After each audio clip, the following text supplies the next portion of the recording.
Have you ever come across people who live like parasites?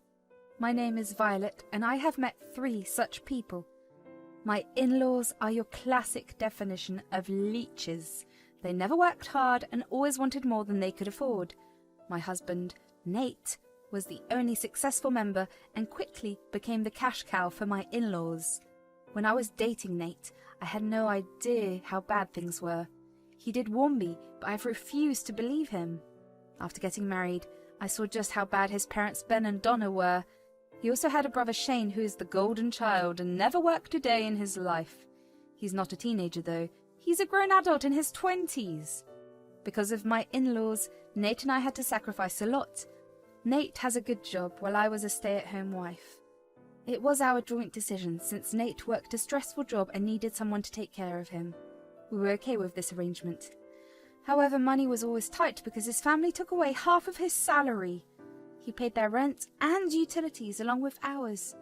They were never happy with it. They said, "Nate, you need to put in more money towards us. It's not fair you spend so much on your wife. She can get a job if she wants money." "Yeah, we are a 3-person family. We deserve more money. What are you giving is not enough. Do you want to see us in poor condition?" "He just wants to keep his useless housewife happy. I don't know why he pays for her. All she does is lounge around the house and look at her phone." "I always told you not to spend on the wedding so much, yet you gave in to everything Violet said. Now you have no money for us. That's not what a good son would do." The emotional blackmail never stopped. Surprisingly, the in-laws never made Shane work. He stayed with them, and Nate was stuck paying for his expenses as well. I never complained because I knew family is important. However, I had no idea that I would somehow become a victim of my in-laws. It all started when Donna and Ben got sick one after another. The hospital bills racked up, and the entire situation was pretty stressful for us all. One day, Nate returned home from the office looking very upset. I could tell something was bothering him. I started to feel concerned about him and told him to talk to me. Nate said, "Violet, my parents are very sick. They're having a hard time managing on their own. I really don't know what to do. You know Shane will be of no help." "Oh my God, how bad is it? I know they have been to the hospital, but I thought they were doing okay." "They are much better now, but they still need some help around the house. Besides, their medical bills are still pending. I don't know how I will clear those bills and pay the rent for 2 houses at the same time." "I'm so sorry, Nate. I can see it's stressing you out. Please tell me if I can help in any way. I am willing to help for your sake." "I'm glad you asked, Violet. I was wondering if you would be willing to go live with them. It'll be for a short while. Our lease will end next month anyway. If we live with my parents, I can save rent on one house. That way, they'll get some help and I'll be able to clear their medical bills too. It's a lot to think about, Nate. But if that's what makes you happy, we can go live with them. I think I should warn you. If they treat me unfairly, I will leave." "I will make sure they won't do that. You're already sacrificing a lot for them. This time if they mess up, I won't take it lightly. Consider this the last favor you do for me." We set some ground rules and then Nate proceeded to inform his parents about the arrangement. From what I could make out, they were pretty happy with everything. Somehow, instead of reassuring me, it kind of set off alarm bells in my head. I was praying to God that I don't end up regretting my decision. I would later realize that my worst fears would come to light. With everything set, Nate and I packed up and moved in with my in-laws. They had a spare guest room that we used as our bedroom. Shane made some noise about needing the room for his personal reasons, but Nate shut that down real quick. His parents were surprisingly warm and welcoming towards us. I suspect it was because they knew they had to be in Nate's good books. However, things were about to take a drastic turn. As soon as Nate would leave for the office, my in-laws would pounce on me with a long list of chores. I moved in with them because I thought I would be helping them out. Instead, I was somehow stuck doing absolutely everything on my own. I did their laundry, cleaning, cooking, dishes, mowing the lawn, fixing things, driving them to places, etc. Ben and Donna just had problems with diabetes and recovered pretty fast. However, they acted like they were paralyzed people. I was okay with doing the work for Donna and Ben. They were getting old, and I didn't have the heart to make sick people work. However, everyone expected me to do Shane's work as well. Shane did nothing all day. He got up late, demanded I make his favourite breakfast, stayed in his room, and littered all over, and only came down for meals. Even during meals, he sat at the table and complained. He never did it around dinner, because he knew Nate would crack down on him. But when he wasn't around, Shane always said, "Why do you cook this crap every day? You know I don't eat this shit. Who the hell likes veggies anyway?" "It's a balanced meal, Shane. There is meat in it as well. You can ignore the veggies if you want." "I don't like this dish at all. Go make me something else. I feel like having lasagna today. Oh, for dinner, make me a steak." "Do you really expect me to start making you lasagna right now? It will take hours. I just finished cooking 2 meals today and still have to prepare for dinner. Why don't you make yourself something?" "How dare you talk to me like that? I don't cook. I'm a man. Women should do the cooking. My brother is looking after you for a reason. It's your job to feed and work for his family." "No, I'm only responsible for taking care of Nate. All this is extra that I took on. Besides, Ben and Donna are sick. You are just as fit as a fiddle, so you need to help out more." Hearing this, Shane called out to his parents in the classic man-child fashion. It was so funny that I would have laughed, except I was mentally and physically exhausted and had no time to go laughing at a loser. Ben and Donna came down running. They sure appeared to be fine when defending their son. They heard the tale from Shane and said, "Violet, how dare you tell my son to help? This is your job as a housewife. Nate didn't marry you to be a parasite in this family." "Yes, you have some nerve staying in my house and telling my son to do your job. He's a man and doesn't have to do feminine work. That's what you are here for." "I am not your servant. I am already doing a lot for you guys. The least he can do is make his own meals if he doesn't like mine. Shane literally does nothing but sit around." "What he does is none of your business. Now go make him a lasagna. If that's what my baby wants, he will get it. There is no room for argument." "I don't want it anymore. I changed my mind. Violet can give me some money for takeout. That will make up for insulting me today." I was pissed, but knew that arguing with them would be pointless, so I took the money out of my pocket and gave it to Shane. It was a bad day for me. I wanted to cry. However, I didn't do that. Instead, I told myself that my time would come. No one knew that I was already collecting evidence of their misbehavior. I had some recordings on my phone and proof that Shane regularly asked me for money. I wanted to first try and salvage the situation. To be honest, I didn't want to stress Nate any more than he already is. He worked hard to take care of us all, and I wanted to give him something in return. Somehow, I managed to live with them for 6 months. Their behavior never changed. Instead, their demands escalated day by day. Shane still wasn't working on contributing in any way. Nate was constantly berating him for being unemployed. Shane never talked back to him. However, when Nate was gone, he took that anger out on me. He made me clean his room, cook him meals, and even do his laundry. If I refused, he would complain to Ben and Donna. Then, the 3 of them would corner me and verbally abuse me till I gave in. Slowly, I was starting to hit rock bottom. The worst thing happened just when the 6th month came to an end. It was a horrible July with bad thunderstorms. Nate had to be away on a business trip that weekend. Our area was on high alert for tornadoes. Everyone was worried, and even Nate had a hard time being away from us. Just when I was finishing up lunch, Shane came down from his room and said, "Ew, you made that shit food again. Why can't you just follow my damn instructions?" "Donna and Ben are both diabetic, Shane. We can't have rich and oily food every day for health reasons." "How many times do I have to tell you to make my meals separately? You are such a lazy witch. I wonder what Nate ever saw in you. Since you don't want to cook, you could go get me McDonald's." "Are you insane? There is a tornado alert out there. Do you really want me to go out in this weather?" "Don't be dramatic. It's not that serious. Besides, this is your job. You need to go get me something or make me a new meal from scratch. Oh, my room is also very dirty. You've been slacking off. You better go clean today." "Absolutely not. I am not doing your work anymore. I already have a lot on my plate with stocking groceries and preparing for the storms.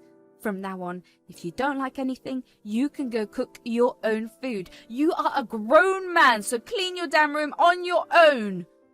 "What did you just say? Just wait till Mum and Dad hear about this. You will pay for talking to me like this." Shane, as usual, called Ben and Donna. At that moment, I knew shit was about to hit the fan. so I got my phone out and started to record. Ben and Donna came down and Shane cried to them about how bad I was treating him. They said, "You have no shame, Violet. We have told you multiple times that our son won't do a woman's job. You never listen to us. You're an ungrateful witch who's wasting Nate's money." "I always knew this little witch is a leech. See, I was right. How dare you mistreat my son in my own house? We've been hosting you and you have no gratitude." I am tired of working like a dog for you guys. All you three do is sit and complain. There is just so much a person can take. Besides, I'm working enough for this household. You are the ones who are living like parasites.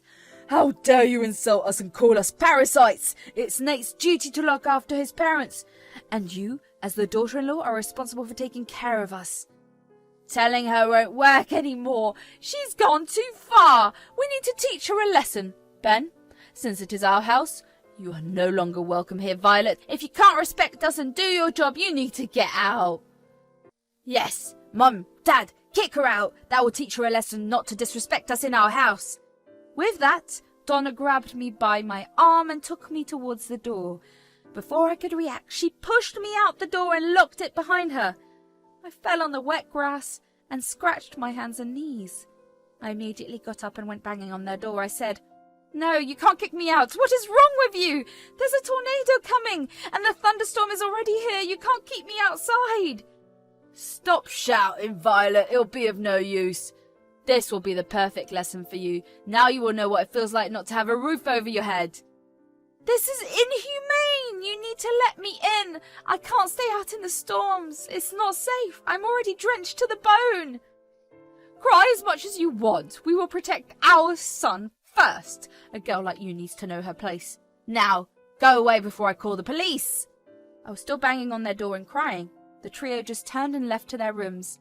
In a matter of seconds, I was completely soaked and started to shiver from the cold. The storms were already in full force and I was scared for my life. Just when I had given up hope, a neighbour lady approached me and told me to come with her. I followed her to the house and was finally relieved. She was an old woman who lived next door. She had heard the entire thing and decided to help me. Guys, as soon as I reached the neighbour's house, I broke down in sobs. I knew it was time to finally stand up for myself. The neighbour lady helped me and gave me fresh clothes. She even comforted me while I cried on her sofa. But as the storms died down, rage boiled in me and my resolve grew stronger. I immediately called Nate when the network was better. I said, "Nate, there is something I need to tell you." What happened, Violet? Is everything okay? Has the storm passed? I can see it in the news. Yes, the tornado didn't happen, but there was a bad thunderstorm. Don't worry, the weather has calmed down. Oh, then what's wrong, dear? Tell me immediately. I'm getting anxious. Your parents kicked me out today. I'm at the neighbour's house. I'm calling you from here. What? That's impossible. Why the hell would they kick you out in this weather? I'm so sorry, Nate. I tried my best to help your family, but they have been verbally abusing me and overworking me. They kicked me out because I refused to remake a meal for Shane or get takeout for him. That is insane. How do they just kick you out like that? If you don't believe me, I will send some videos. You can watch them and then make a decision. I hung up and sent the videos to Nate. Additionally, the neighbour lady called him and told him what she had witnessed herself. Nate was quiet for some time, told me that he will be back soon. My in-laws, on the other hand, didn't even try to contact me till then. They were peacefully staying at the house and didn't even want to know if I was safe. However, an hour after I talked to Nate, they started to blow up my phone. When I picked up, they called me back into the house. I went there to have a final confrontation. I said, "What do you want now? After kicking me out, you had no regard for my safety. What's the point of calling me back here?" "We made a mistake, Violet. Things happen sometimes. We are family. Don't be mad at us. We will apologize to you." Yes, we can just apologize and move on. Even Shane here will say sorry. Let's just put it past us. I'm sorry, Violet. This will never happen again. We were being stupid. Wow, that's some change in your behaviour. What brought this on, may I ask? Nate called us today. He was pretty upset at us. He said he will look past this if you forgive us. Yeah, if you don't, then he would stop supporting us. You know, we are sick and old. Please don't hold a grudge. Without Nate's support, we will be homeless. Good, because that's what you deserve. People who have no empathy for others should not be shown mercy. I will tell Nathan that I won't live with you three anymore, and I don't accept your apology. What Nate does after this is completely his choice. As soon as I said that, the trio started to beg and plead for mercy. They kept repeating that they are sorry and it won't happen again. Shane even dared to say that kicking me out was a small joke that went too far, and that holding grudges is a childish thing. I never paid any attention to them. I gathered some of my things and went to the neighbour's house. I also called and told Nate that I will never forgive my in-laws again. Nate took my decision very seriously. He flew back a day early and went straight to my in-laws. Then he came back and told me that he wasn't going to support them anymore. He was tired of them treating me unfairly, and it was enough. Nate decided to stop sending them rent or paying for their medical bills. He also won't be giving them any allowance as such. Shane would be completely responsible for Donna and Ben. How he would do that was none of my business. Nate and I then started to look for a new place. We got lucky because one of his colleagues was renting out one of his apartments. We jumped at the offer and started to move our things the next day. Nate also profusely thanked the neighbour lady for protecting me when he couldn't. Suffice to say, we will continue to keep in touch with her. Meanwhile, Ben, Donna and Shane thought that Nate was bluffing. They did ask for forgiveness, but never actively tried to improve their situation. So the following month, when Nate didn't send them money, my in-laws were in big trouble. They started to blow up our phones and even call me horrible things. Nate and I simply blocked them on our phones. Any relative who felt sorry for them was sent proof of their misbehaviour, and that shut them up real quick. It's been a long time since then. Nate no longer sends them any money. We know that Shane was forced to work in a warehouse and earns very little. The three of them live in a small camper, and things are not looking good for them. Me and Nate, on the other hand, have finally put the down payment on our dream home. I'm also currently pregnant and expecting our first child. We are looking forward to our new life away from the leeches that are my in-laws.